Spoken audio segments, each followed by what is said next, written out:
আজকের এই আলোচনায় আমরা এমন একটা বিষয় নিয়ে গভীরে যাব যা আমাদের সবার জন্যই খুব প্রাসঙ্গিক, বিশেষ করে যখন আমরা একটা বছর শেষ করে নতুন কিছুর জন্য প্রস্তুতি নেই। এটাকে বলা যেতে পারে এক ধরনের আধ্যাত্মিক ব্যালেন্স শিট অডিট। আর আমাদের হাতে রয়েছে ২৮শে ডিসেম্বর ২০২৫-এর একটি মুরলি, যা আমাদের এই অডিটের জন্য একটা অসাধারণ ফ্রেমওয়ার্ক দিচ্ছে। আধ্যাত্মিক ব্যালেন্স শিট এই ভাবনাটা চমৎকার, কারণ মুরলিটি ঠিক এটাই করতে বলছে। এটি আমাদের আধ্যাত্মিক সম্পদ বা অ্যাসেটগুলো দেখতে বলছে, আমাদের সবচেয়ে বড় লায়াবিলিটি বা দায় কোনটি তা চিহ্নিত করতে বলছে, আর সবশেষে সেই দায় থেকে মুক্ত হয়ে কিভাবে এগিয়ে যাওয়া যায় তার একটা স্পষ্ট পথ দেখাচ্ছে। আর পুরো বিষয়টাই হোলি উদযাপনের প্রেক্ষাপটে বলা হয়েছে, যা রূপান্তরের একটা শক্তিশালী প্রতীক। একদম। আর এই আলোচনার কেন্দ্রে রয়েছে একটা শব্দের রূপান্তর, কারণ থেকে নিবারণে উত্তরণ। আপাতদৃষ্টিতে এটা একটা ছোট্ট পরিবর্তন মনে হলেও এর মধ্যেই লুকিয়ে আছে মাস্টার মুক্তিদাতা হয়ে ওঠার চাবিকাঠি।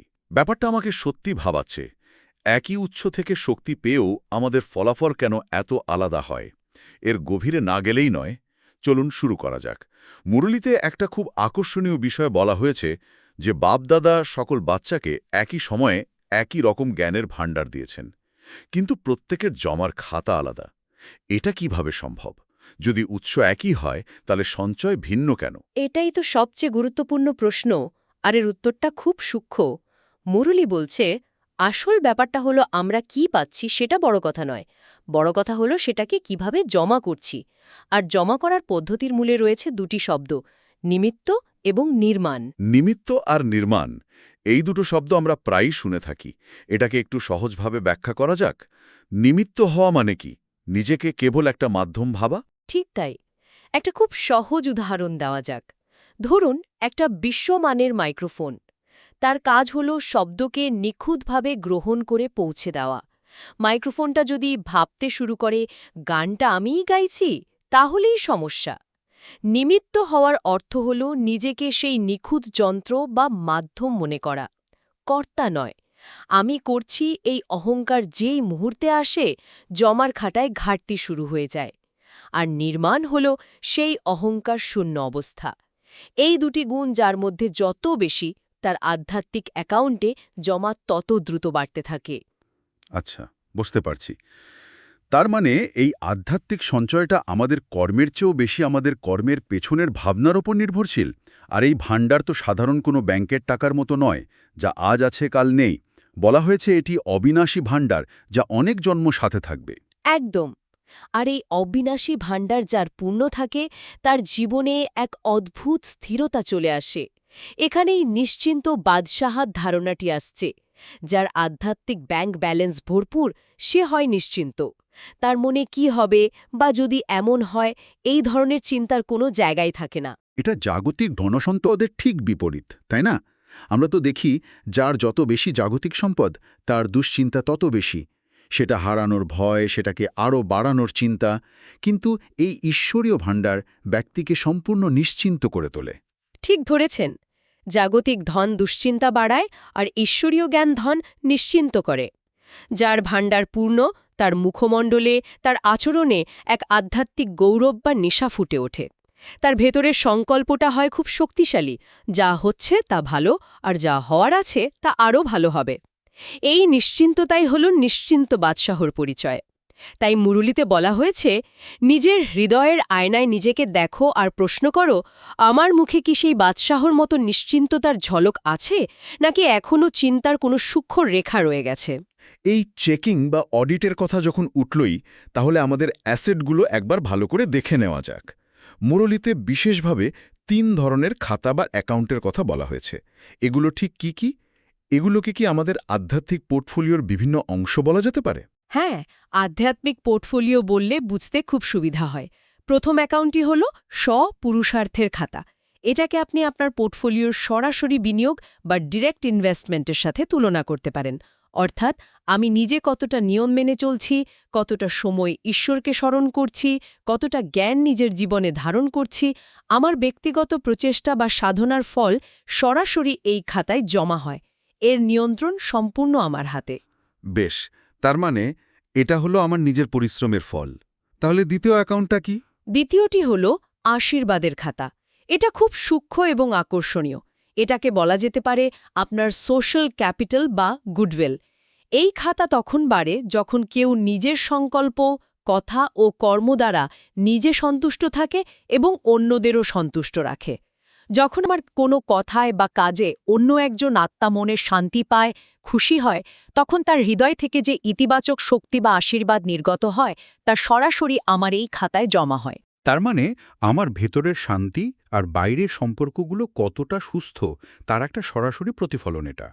এটা শুধু নিজের উন্নতির বিষয় নয়, আমাদের চারপাশের পরিবেশের উপরও এর গভীর প্রভাব রয়েছে। এটা তো একা একা জমানো সম্ভব নয়। একেবারেই না। আর তৃতীয় অ্যাকাউন্টটি হল পুণ্যের খাতা। এটাকে আপনি আপনার পোর্টফোলিওর ইম্প্যাক্ট ইনভেস্টিং বা চ্যারিটির অংশ হিসেবে দেখতে পারেন। এটি জমা হয় নিঃস্বার্থ সেবা দ্বারা। যখন কোনো রকম ব্যক্তিগত স্বার্থ ছাড়া অসীম বৃত্তি নিয়ে, অর্থাৎ সকল আত্মার ভালোর জন্য মন, বাণী বা কর্ম দ্বারা সেবা করা হয়, তখন এই পুণ্যের খাতা আপনা থেকেই পূর্ণ হতে থাকে। এখানে ভাবনার বিশুদ্ধতা আর উদ্দেশ্য সততাটাই আসল। বাহ! তার মানে আমাদের আধ্যাত্মিক স্বাস্থ্যের জন্য এই ৩টি খাতাতেই নিয়মিতভাবে নজর রাখা দরকার। শুধু একটা দিকে মনোযোগ দিলেই চলবে না, একটা ভারসাম্য রাখা প্রয়োজন। আর মুরুলিতে বারবার এই খাতাগুলো চেক করার ওপর জোর দেওয়া হয়েছে, কারণ বলা হয়েছে যে সময় দ্রুত এগিয়ে আসছে। বাপদাদা প্রত্যেক বাচ্চাকে রাজা বাচ্চা হিসেবে দেখতে চান, সাধারণ প্রজা হিসাবে নয়। ঠিক, এই চেকিং আসলে সেই রাজত্ব প্রাপ্তিরই প্রস্তুতি। নিজের পোর্টফোলিও নিয়মিত রিভিউ না করলে যেমন আর্থিক জগতে পিছিয়ে পড়তে হয়, তেমনি এই খাতাগুলো চেক না করলে আধ্যাত্মিক উন্নতিতে পিছিয়ে পড়তে হয়। আচ্ছা, আমরা আমাদের অ্যাসেট বা সম্পদগুলো তো দেখলাম। এবার যে কোনো ভালো অডিটের সবচেয়ে কঠিন অংশে আসা যাক, লায়াবিলিটি বা দায়। মুরলী বলছে একটিমাত্র শব্দ আমাদের সমস্ত তীব্র পুরুষার্থের পথে বাধা হয়ে দাঁড়ায়, আমাদের আধ্যাত্মিক মূলধনকে শেষ করে দেয়। সে শব্দটি কি এবং তার পরিবর্তন কেন এতটা জরুরি? সেই শব্দটি হল কারণ, ইংরেজিতে বিকজ। আমরা যখন আধ্যাত্মিক পথে চলতে গিয়ে নিজের কোনো দুর্বলতার জন্য অজুহাত বা কারণ খুঁজি, তখন আমরা নিজেদেরকে একটা খাঁচায় বন্দি করে ফেলি। যেমন পরিস্থিতি এমন ছিল কারণ আমি এটা করতে পারিনি, বা অমুক ব্যক্তি এমন ব্যবহার করেছিল কারণ আমার রাগ উঠেছিল। যেই মুহূর্তে আমরা কারণ শব্দটা ব্যবহার করি, আমরা নিজেদেরকে পরিস্থিতির শিকার হিসেবে দেখি এবং সমাধানের রাস্তাটা বন্ধ করে দিই। এটা অনেকটা আধুনিক মনোবিজ্ঞানের ভিকটিম মাইন্ডসেট আর গ্রোথ মাইন্ডসেটের মতো ব্যাপার। যে ভিকটিম মাইন্ডসেট থাকে সে সবসময় বাইরের পরিস্থিতি বা অন্যকে দোষ দেয়, আর যার গ্রোথ মাইন্ডসেট আছে সে ভাবে পরিস্থিতি যাই হোক, এর সমাধান কি। একদম সঠিক তুলনা। বাপদাদা ঠিক এটাই চাইছেন। সংকল্প থেকেও যেন এই কারণ শব্দটি মুছে যায় এবং তার জায়গার নিবারণ বা সমাধান শব্দটি প্রতিষ্ঠিত হয়। শুধু কথায় বা কর্মে নয়, ভাবনাতেও যেন কোনো অজুহাত না থাকে। যখনই কোনো পরিস্থিতি আসবে, তখন কেন হলো বা কারণে হলো না ভেবে সোজাসুজি ভাবতে হবে এর নিবারণ কি। এই মানসিক পরিবর্তনটাই হলো আসল পুরুষার্থ। কিন্তু এই একটা শব্দের পরিবর্তনের সাথে মাস্টার মুক্তিদাতা হওয়ার মতো একটা বড় দায়িত্বের কি সম্পর্ক? এটা কিভাবে যুক্ত?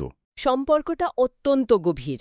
মুক্তিদাতা হওয়ার অর্থ হল অন্য আত্মাদের দুঃখ, অশান্তি এবং বন্ধন থেকে মুক্ত করা। এখন প্রশ্ন হল, যে নিজেই কারণ শব্দের অজুহাতের বন্ধনে আবদ্ধ, সে অন্যদের কিভাবে মুক্ত করবে? যে নিজেই নিজের দুর্বলতার খাঁচায় বন্দী, সে অন্যকে মুক্তির পথ কিভাবে দেখাবে? তার মানে অন্যদের সাহায্য করার আগে নিজেকে এই অজুহাতের মানসিকতা থেকে মুক্ত করতে হবে। এটা অনেকটা বিমানে বলা হয় যে আগে নিজের অক্সিজেন মাস্ক পরুন, তারপর। হ্যাঁ, তারপর অন্যকে সাহায্য করুন। মুরলি বলছে, আত্মাদের দুঃখের আর্তনাদ শোনার জন্য, তাদের মুক্তির জন্য নিমিত্ত হওয়ার জন্য আগে নিজের ভেতর থেকে এই কারণ দেখানোর অভ্যাসকে সম্পূর্ণ দূর করতে হবে। যখন আমরা এই শব্দ থেকে মুক্ত হব, তখনই অন্যদের মুক্তির আওয়াজ আমাদের কানে পৌঁছাবে। নয়তো আমরা নিজেদের অজুহাতেই এত ব্যস্ত থাকব যে অন্যদের প্রয়োজনটা অনুভবই করতে পারব না। আজকাল দুঃখী আত্মাদের সংখ্যা এত বাড়ছে যে তারা মুক্তিদাতাদের খুঁজছে, কিন্তু মুক্তিদাতারা যদি নিজেরাই কারণে আটকে থাকে, তাহলে মুক্তির দ্বার খুলবে কে? তাহলে এই বিশাল রূপান্তরের জন্য, অর্থাৎ কারণ থেকে নিবারণে যাওয়ার জন্য হোলির প্রেক্ষাপটটি কিভাবে সাহায্য করে? হোলির আধ্যাত্মিক অর্থটাই হল যা অতীত তা অতীত, অর্থাৎ পুরনো সমস্ত দুর্বলতা, পুরনো অভ্যাস, পুরনো কারণ দেখানো সংস্কার, এই সব কিছুকে এই মুহূর্তে অতীত করে দিয়ে নতুন করে শুরু করা। হোলি মানেই হল পুরনোকে পুড়িয়ে দিয়ে নতুন রঙে নিজেকে রাঙিয়ে নেওয়া। বাবার জ্ঞানের রঙে, ভালোবাসার রঙে নিজেকে রাঙানো। এটা একটা প্রতীকী কাজ যা আমাদের মানসিক পরিবর্তনের জন্য প্রেরণা দেয়। আর এর জন্য মুরলেতে একটা খুব সুন্দর মানসিক ড্রিল বা অভ্যাসের কথাও বলা হয়েছে, নিজের চিত্র তৈরি করার কথা। এটা ঠিক কি? এটা কি এক ধরনের ভিজুয়ালাইজেশন টেকনিক? হ্যাঁ, এটা একটা অত্যন্ত শক্তিশালী ভিজুয়ালাইজেশন বা মানসিক অভ্যাস। বলা হয়েছে শ্রেষ্ঠ সংকল্পের কলম দিয়ে নিজের চিত্র তৈরি করতে, অর্থাৎ নিজেকে নিজের শ্রেষ্ঠ স্বরূপে কল্পনা করা। এই ড্রিলটিতে নিজেকে ৩টি রূপে দেখতে বলা হয়েছে, যা আমাদের আসল পরিচয়কে মনে করিয়ে দেয়। সেটা কি রকম? প্রথমত, নিজেকে সিংহাসনধারী রূপে দেখা। আমি কোনো সাধারণ আত্মা নই, আমি বাপদাদার হৃদয় সিংহাসনে বসে আছি।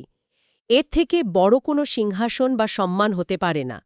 এই অনুভূতিটা আমাদের সাধারণত্বের বোধ থেকে বের করে আনে। দ্বিতীয়ত, তিলকধারী। আমি পূর্বজ ও পূজ্য আত্মা, এই স্মৃতির তিলক আমার কপালে। এই তিলক হল আমার আত্মসম্মানের প্রতীক। আমি কোনো ভিখারি নই যে পরিস্থিতির কাছে হার মানব। আমি পূজ্য আত্মা। আর তৃতীয়ত, মুকুটধারী। আমি সমস্ত চিন্তার বোঝা বাপদাদাকে দিয়ে ডাবল লাইট মুকুটধারী, এক নিশ্চিন্ত বাদশাহা। এই মুকুট হল দায়িত্ব এবং পবিত্রতার। বাহ, এটা তো অসাধারণ একটা কৌশল। অনেকটা চ্যালেঞ্জের মুখোমুখি হওয়ার আগে নিজের সুপারহিরো কস্টিউম পরে নেওয়ার মতো। যখনই মন দুর্বল হয় বা কোনো কারণ সামনে আসে, তখন নিজের এই আসল পরিচয় বা ঈশ্বর প্রদত্ত টাইটেলগুলো স্মরণ করলে সেই দুর্বলতা বা কারণ শব্দটি হয়তো নিজে থেকেই তুচ্ছ মনে হবে। আজকাল সাধারণ মানুষ কোনো মানুষের কাছ থেকে একটা ছোট টাইটেল পেলেই কত গর্ব অনুভব করে। আর এখানে তো স্বয়ং ভগবান কত সম্মান দিয়েছেন। সেই সম্মানের লিস্ট যদি বুদ্ধিতে মনন করা হয়, আমি কে, এই প্রশ্ন করে যদি উত্তরগুলো ভাবা হয়, তাহলে অন্য কোনো দুর্বল সংকল্প আসতেই পারে না, অজুহাত তখন আর দাঁড়াতেই পারে না। তাহলে এই হোলিতে বাপদাদাকে দেওয়ার মতো শ্রেষ্ঠ উপহার কি হতে পারে? কোনো জাগতিক বস্তু তো নয়। শ্রেষ্ঠ উপহার হল এই কারণ শব্দটিকে সম্পূর্ণরূপে ত্যাগ করার দৃঢ় প্রতিজ্ঞা। এর সাথে তো এভাবে ওভাবে এই ধরনের অন্যান্য দুর্বল শব্দগুলো ত্যাগ করতে হবে। মূল্যতে মজা করে বলা হয়েছে, তো করতে থাকলে তোতা পাখি হয়ে যাবে। অর্থাৎ না বুঝে শুধু পুনরাবৃত্তি করা হবে, কিন্তু কোনো পরিবর্তন আসবে না। এ সমস্ত দুর্বলতাকে হোলির আগুনে পুড়িয়ে দিয়ে বাপদাদাকে উপহার হিসেবে দিতে হবে। আর এর পরিবর্তে কি গ্রহণ করতে হবে? দৃঢ় সংকল্প। এই দৃঢ় সংকল্পের শক্তি কি? কারণ সংকল্প তো আমরা অনেকেই করি, কিন্তু সেগুলো টেকে না। হ্যাঁ, এর পরিবর্তে গ্রহণ করতে হবে দৃঢ় সংকল্প। কারণ দৃঢ়তায় সফলতার চাবি। সংকল্পে যদি সামান্যতম দুর্বলতা বা দ্বিধা থাকে, যেমন আমি চেষ্টা করব, তাহলে মায়া প্রবেশ করার সুযোগ পেয়ে যায়। মায়ার কাজই হল পরাজিত করা। তাই সংকল্প করতে হবে, আমি করবই। আমি মায়ার কাছে হার মানব না।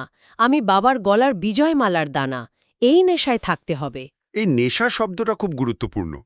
আমাদের মতো পদ্মপদ্ম ভাগ্যবান আর কেউ নেই, এই অনুভূতিতে থাকতে বলা হয়েছে। যখন এই আত্মসম্মান আর ভাগ্যের নেশা থাকে, তখন ছোটখাটো কারণ বা পরিস্থিতি প্রভাবিত করতে পারে না। একদম। বিজয়র মালার দানা হওয়া মানে যারা বিজয়ী হয়। পূজ্য আত্মা হওয়া মানে যাদের মানুষ পূজা করে নিজেদের সমস্যা সমাধানের জন্য। যখন নিজের এই শ্রেষ্ঠ পরিচয় স্মৃতিতে থাকে, তখন কোনো অবস্থাতেই পরাজয়ের সংকল্প আসতে পারে না। দৃঢ় সংকল্পই সেই পরিচয়কে বাস্তবে নিয়ে আসে। এটা শুধু একটা ভালো চিন্তা নয়, এটা একটা শক্তিশালী আধ্যাত্মিক অবস্থান।